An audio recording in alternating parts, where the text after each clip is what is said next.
2019 ఎన్నికల్లో విజయం సాధించే దిశగా పవన్ కళ్యాణ్ మొదలుపెట్టారు. ఇప్పటికే పవన్ ప్రజల్లోకి వెళ్లి సభలు పెట్టి వారి సమస్యలు తెలుసుకుంటున్నాడు. అయితే ఈ ఎన్నికల్లో పవన్ ఎమ్మెల్యేగా పోటీ చేస్తున్న విషయం తెలిసిందే.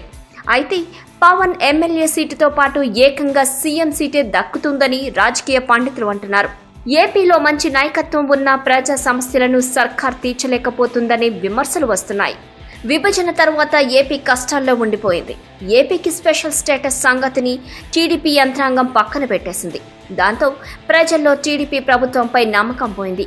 బీజేపీ మాత్రం విభజన సమయంలో ఏపీకి హోదా ఇస్తామని పలికిన ప్రగల్భాలకు ఫుల్ స్టాప్ పెట్టేసింది. దీంతో కొత్త నాయకత్వం కోసం ఎదురు చూస్తున్నారు. పవన్ వైపే పవనాలు వీచే అవకాశం ఉన్నట్లు చెప్పుకుంటున్నారు. ఈ క్రమంలో 2019 ఎన్నికల్లో పవన్ కు చెప్పుకోదగ్గ సంఖ్యలో ఎమ్మెల్యేలు గెలుస్తారని అనుకుంటున్నారు. ఇప్పటికే 2019 ఎన్నికల కోసం పూర్తి స్థాయి కసరత్తులు చేస్తున్నారు పవన్ కళ్యాణ్.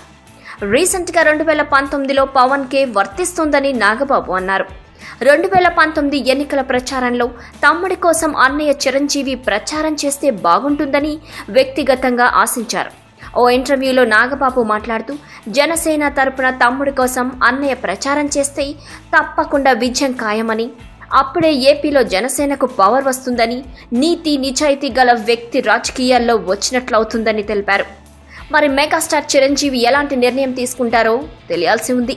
ఇప్పటికే ప్రజారాజ్యం స్థాపించి ఆ తర్వాత దానిని కాంగ్రెస్ లో విలీనం చేసి ప్రస్తుతం సినిమాల్లో కొనసాగుతున్నారు. త్వరలో కాంగ్రెస్ కి కూడా స్వస్తి చెప్పి జనసేనకు మద్దతు పలికి పవన్ ను గెలిపిస్తారని, తద్వారా రాజకీయాలకు బాయ్ చెప్పి సినిమాలు చేసుకుంటూ పోవాలని చిరంజీవి భావిస్తున్నట్లు తెలుస్తోంది. మరి చిరు ప్రచారం ఏ పరిణామాలకు దారితీస్తుందో వేచి చూడాలి. ఈ వీడియోపై మీ విలువైన కామెంట్స్ ని మాతో షేర్ చేసుకోండి. అండ్ ఇంకో విషయం, సబ్స్క్రైబ్ చేయడం మర్చిపోకండి.